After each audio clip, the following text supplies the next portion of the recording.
মাথা নত করার দৃষ্টান্ত আল্লাহ পাক দেখালেন। হযরত ইব্রাহিম আলাইহিস সালামকে আল্লাহ পাক অর্ডার করলেন ছেলেকে জবাহ করার জন্য। কোরআন শরীফের মধ্যে আল্লাহ পাক পরিষ্কার করে বলেছেন, কোনো উপন্যাসের কথা নয়, কোনো গল্প নয়, কোনো ইতিহাসের কথা নয়, আল্লাহ পাকের নিজের কথা। আর কদিন পরেই কোরবানির ঈদ আসতেছে। আল্লাহ পাক হযরত ইব্রাহিম আলাইহিস সালামকে হুকুম করলেন ছেলে কোরবানি করার জন্য। আর হযরত ইব্রাহিম হযরত ইসমাইলকে তারকে শোনালেন, ইয়া বুনাইয়া ইন্নী আরা ফিল মানামি আন্নী আযবাহুক ফানজুর মাযা তারা। হে কলিজার টুকরা সন্তান, আমি স্বপ্ন দেখেছি যেন আমি তোমাকে জবাহ করছি। ফানজুর মাযা তারা, এখন তোমার মত কি, রায় কি, অভিমত কি, শোনাও আমাকে। তিনি কি বলছিলেন?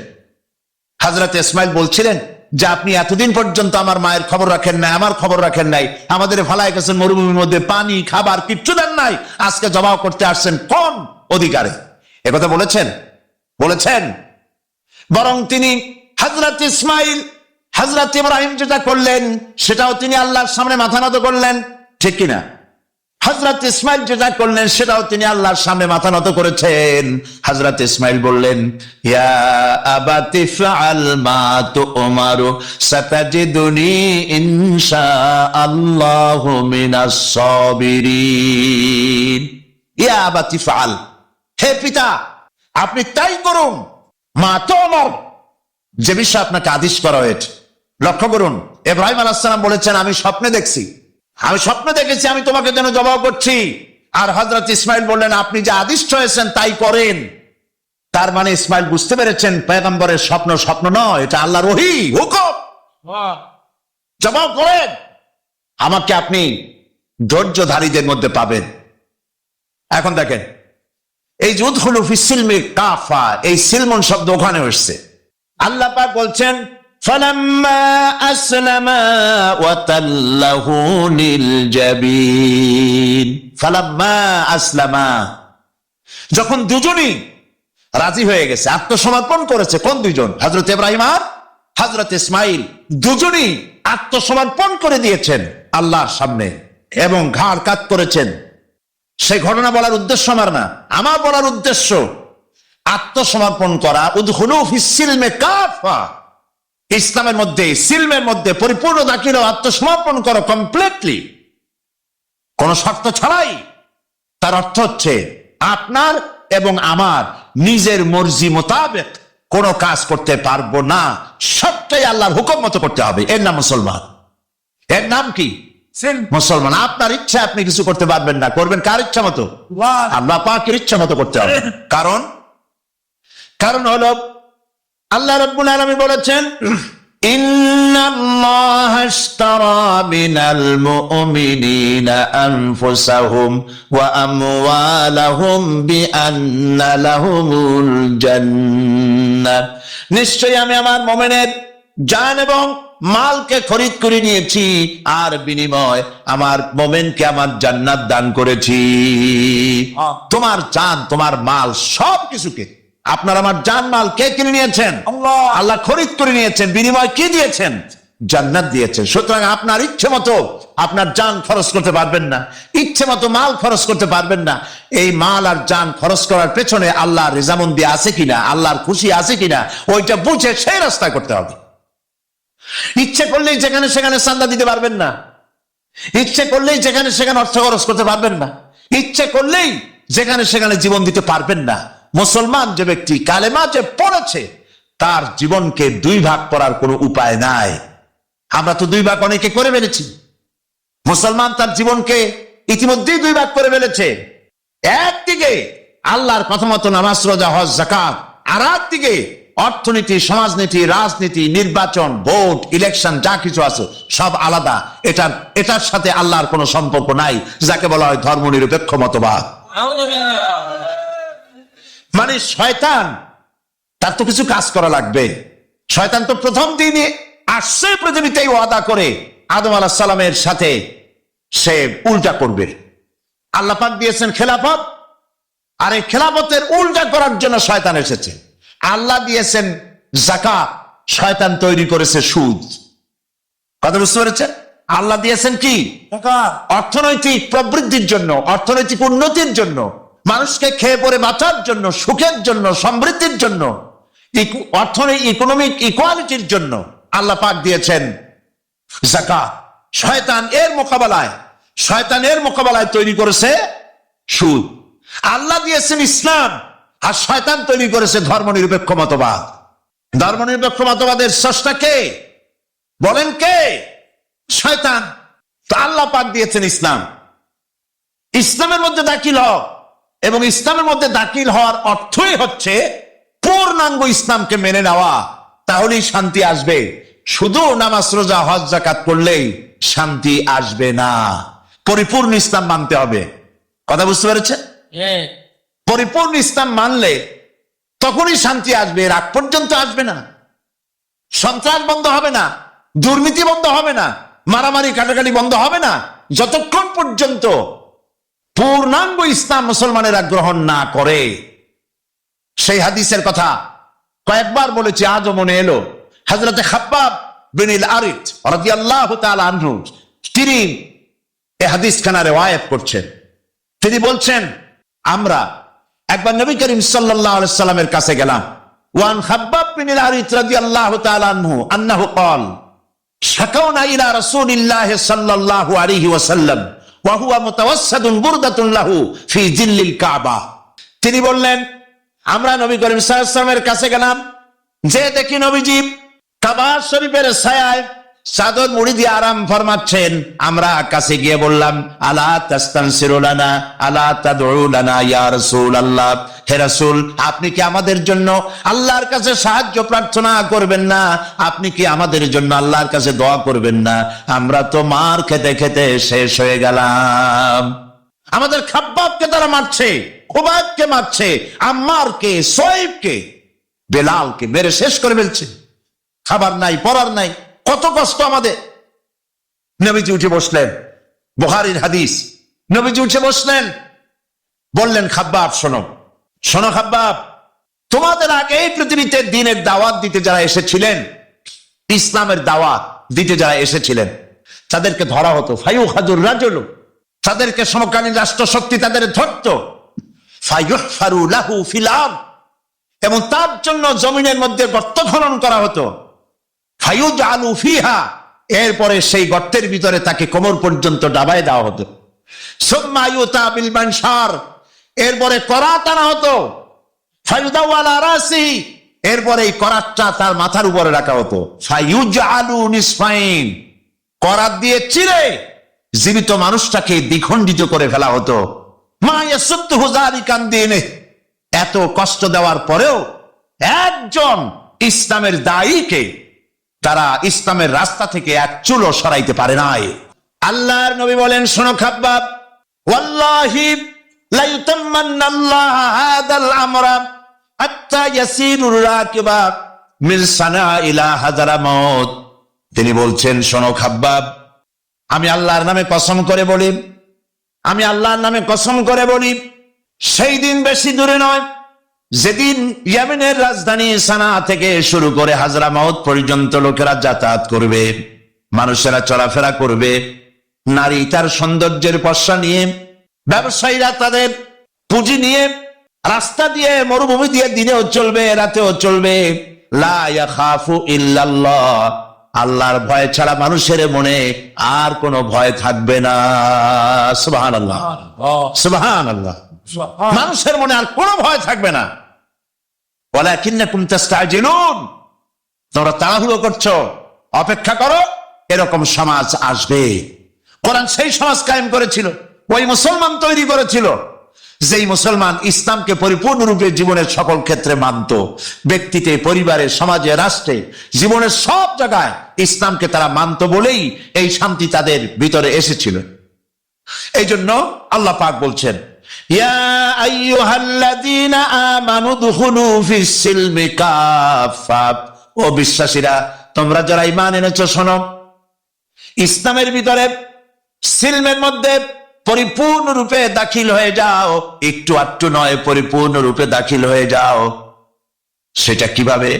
আল্লাহ পাক কোরআনের মধ্যে অন্যত্র বলেছেন, বলো কুল ইন্না সালাতি ওয়া নুসুকি ওয়া মাহইয়ায়া ওয়া মামাতি লিল্লাহি রাব্বিল আলামিন। পড়েন সবাই, ইন্না সালাতি ওয়া নুসুকি ওয়া মাহইয়ায়া ওয়া মামাতি লিল্লাহি রাব্বিল আলামিন।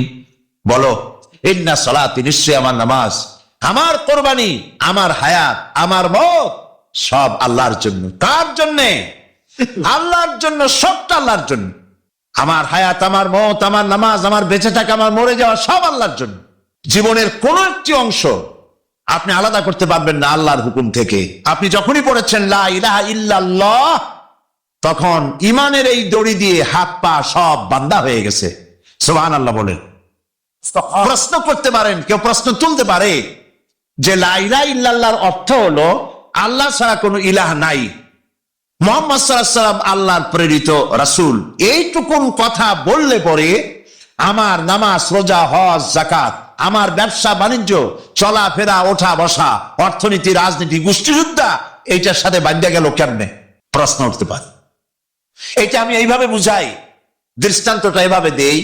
যখন লোকেরা বিবাহ করে, বিবাহ করার সময় মেয়েকে বলা হয়, কনেকে বলা হয়, অমুকের ছেলে অমুকের সাথে এত টাকা মহারানায় তোমাকে তার নিকাহে সবর্দ করা হচ্ছে।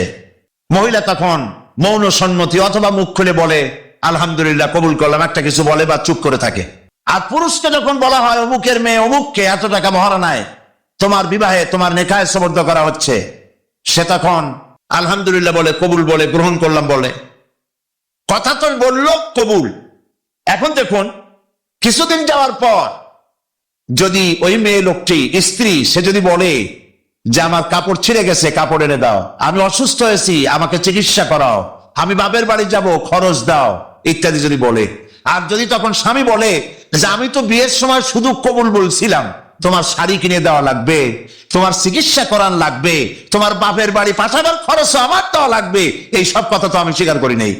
আবার উল্টাটা দেখেন, স্ত্রীকে যদি স্বামী বলে আমার জন্য রান্না করো, তাড়াতাড়ি আমি অমুক জায়গায় যাব, অথবা আমাকে এক গ্লাস পানি দাও, অথবা মশারিটা টানায় দাও, অথবা আমার কাপড় চোপড় ধুয়ে দাও। বউ যদি বলে আমি তো শুধু চুপ করেছিলাম, তোমার কাপড় চোপড় ধুয়ে দেওয়া লাগবে, এই কথা তো তখন হয়নি, তোমার বিছানা গুছাই দিতে হবে, এই কথা তো তখন হয়নি, এটা যদি বলে, তাহলে এই বিবাহ টিকবে? টিকবে এই বিবাহ? অর্থটা কি দাঁড়ালো? অর্থ দাঁড়ালো এই বিবাহ বন্ধনের সময় মহিলাটি যে মৌন সম্মতি দিয়েছেন আর পুরুষটি যে কবুল বলেছেন, আলহামদুলিল্লাহ বলেছেন, এই কবুলের মধ্যে স্বামী স্ত্রীর উভয়ের সুখ, সৌন্দর্য, শান্তি, নিরাপত্তা, আদান প্রদান, যা কিছু সব, খাওয়া পড়া, বিছানা ইত্যাদি সব এই কথার মধ্যে এসে গিয়েছে। স্ত্রীর পুরো দায়িত্ব স্বামীর উপরে এসেছে, স্বামীর পুরো দায়িত্ব স্ত্রীর কাছে চলে গিয়েছে একটা কবুল শব্দ বলার কারণে। কথাটা ঠিক কিনা? ঠিক অনুরূপ ভাবে বুঝতে চেষ্টা করুন। যখন আপনি মনে মনে বিশ্বাস করে মুখ দ্বারা যখন উচ্চারণ করেছেন লা ইলাহা ইল্লাল্লাহ, সবাই পড়েন লা ইলাহা ইল্লাল্লাহু মুহাম্মাদুর রাসূলুল্লাহ, এই কালেমা মুখ দিয়ে যখন উচ্চারণ করেছেন, কোন ইলাহ নাই, আইনদাতা নাই, বিধানদাতা নাই, শাসনকর্তা নাই, কেউ নাই আল্লাহ ছাড়া। আর মুহাম্মদ সাল্লাল্লাহু আলাইহি ওয়াসাল্লাম তিনি আমার রাসূল, তিনি আল্লাহর রাসূল, তিনি আমার নেতা, এই কথা যখন স্বীকার করেছে, সমস্ত মুসলমান নরনারী কলিজার মধ্যে এই কথা গেঁথে নিন। আপনার ইচ্ছা মতো আপনি নির্বাচন করতে পারেন না, আপনার ইচ্ছে মতো আপনি রাজনীতি করতে পারেন না, আপনি ইচ্ছে মতো পার্লামেন্ট চালাইতে পারেন না, আপনি ইচ্ছে মতো আপনার কোর্ট, আপনার আদালত, আপনার দেশ, আপনার ক্যান্টনমেন্ট, আপনার শিক্ষাঙ্গন কোনটাই আপনার মত মতো চালাইতে পারেন না। এমন কোন আইন চালাতে পারবেন না, এমন কোন আইন প্রণয়ন করতে পারবেন না যেটা করতে গেলে আল্লাহর আইনের সঙ্গে সাংঘর্ষিক হয়ে যায়। আপনার জনগণ, আপনার দেশকে সামনে রেখে আইন তৈরি করা, বিভিন্ন কার্যক্রম পরিচালনা করা সবটাই আপনি করতে পারবেন, তবে আপনার মেইন লক্ষ্য থাকবে আমি যা করতেছি আল্লাহর হুকুমের সাথে যেন সাংঘর্ষিক, কন্ট্রাডিকশন না হয়। কথা বুঝতে পেরেছেন? এমন আইন করতেই পারবেন না, এমন বিল পাশ করতেই পারবেন না যে আইন, যে বিল পাশ করলে কোরআনের সাথে বিরোধিতা হয়। বুঝে আসছে কথা? কাজী যখন আমি মুসলমান, আল্লাহর কথা হচ্ছে নামাজ, দাড়ি, টুপি আর লম্বা জামা, এটাই মুসলমান হওয়ার জন্য শর্ত নয়। দাড়ি, টুপি, জামা ইত্যাদি গুলি তো লাগবেই। আবার কেউ ভুল বুঝবেন না, আমরা তো বলি একরকম, লোকেরা বুঝে আবার আর এক রকম, নানান রকমের বুঝ। হয়তো বলি বুঝবে, সাইদি সাহেব গত রাত্রে ওয়াজ করেছেন, কালকে হয়তো পত্রিকা দেখা যাবে, কোন পত্রিকার শরীফে লাগবে যে উনি বলেছেন দাড়ি, টুপি এগুলা কোনো বেহুদা জিনিস লাগবেই না। কথা তো এটা না, কথা হচ্ছে দাড়ি, টুপি লাগবে, যেমন পুলিশের ইউনিফর্ম লাগবে। কথা বুঝছেন? এখন পুলিশের ইউনিফর্ম, বিডিআর এর ইউনিফর্ম, আর্মির ইউনিফর্ম, দেখছেন না ইউনিফর্ম, জামা, তার উপরে এখানে র্যাঙ্ক লাগানো, ফিতা লাগানো, বাঁশি লাগানো, বারান্দাওয়ালা টুপি, প্যান্ট শার্ট ইত্যাদি, যার যেরকম র্যাঙ্ক সেই র্যাঙ্ক অনুযায়ী এগুলি পড়তে হয়। এখন কোন আর্মি, কোন বিডিআর, কোন পুলিশ মনে করলো যে আমি ইউনিফর্ম যখন পড়েছি তখন আর অসুবিধা কি, সে শুয়ে শুয়ে সিগারেট টানতেছে অথবা গল্প করতেছে, সীমান্তে দামামা বেজে উঠেছে, সরকারের পক্ষ থেকে অর্ডার করা হয়েছে সীমান্তে চলে যাও সবাই, সমস্ত সেনাবাহিনী, বিডিআর, এয়ারফোর্স, নেভাল ফোর্স সব যুদ্ধের জন্য প্রস্তুতি নাও।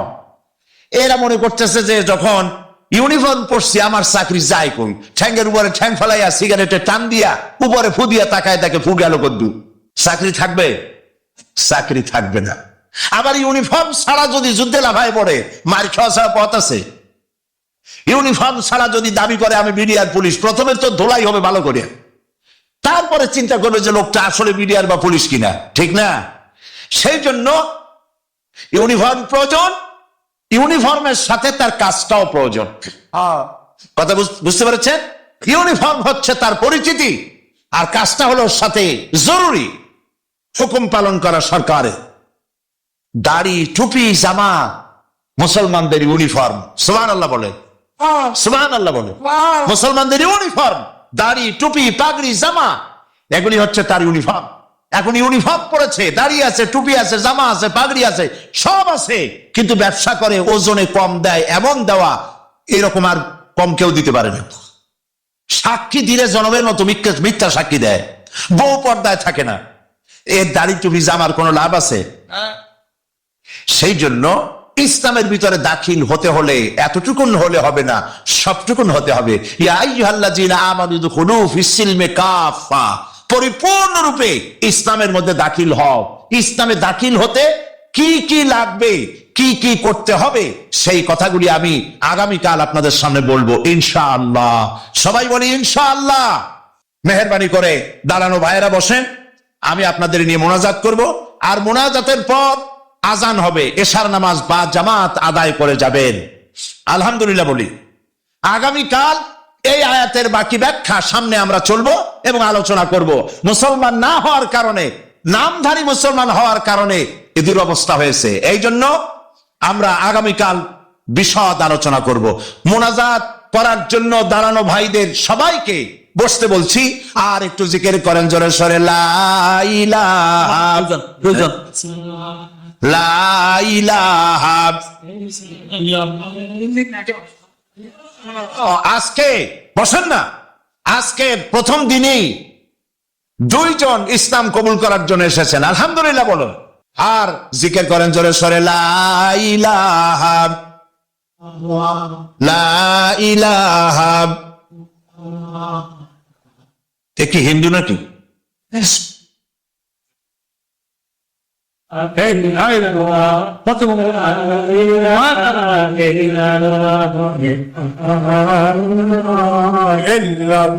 দুইজন ইসলাম কবুল করার জন্য এসছেন। একজনের নাম হলো সুমন বড়ুয়া, পিতা হলো টিটন বড়ুয়া, বাড়ি হলো কেরানীরহাট, চট্টগ্রাম।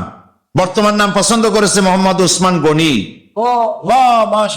আর একজনের নাম সুমন শীল, পিতা শ্রীরাম শীল, বর্তমান বাড়ি হলো পূর্ব বাকলিয়া, চাঁদগাঁও, চট্টগ্রাম।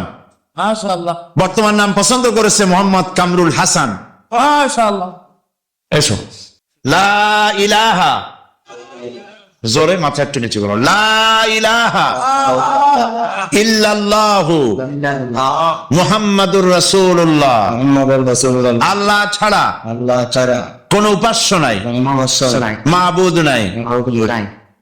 মুহাম্মদ মুহাম্মদ সাল্লাল্লাহু সাল্লাল্লাহু আলাইহি ওয়াসাল্লাম আলাইহি ওয়াসাল্লাম আল্লাহর প্রেরিত রাসূল। রাসূল। আশহাদু আন আশহাদু আন লা ইলাহা ইল্লাল্লাহু ওয়াহদাহু লা শারীকা লাহু ওয়া আশহাদু আন্না মুহাম্মাদান আবদুহু ওয়া রাসূলুহু।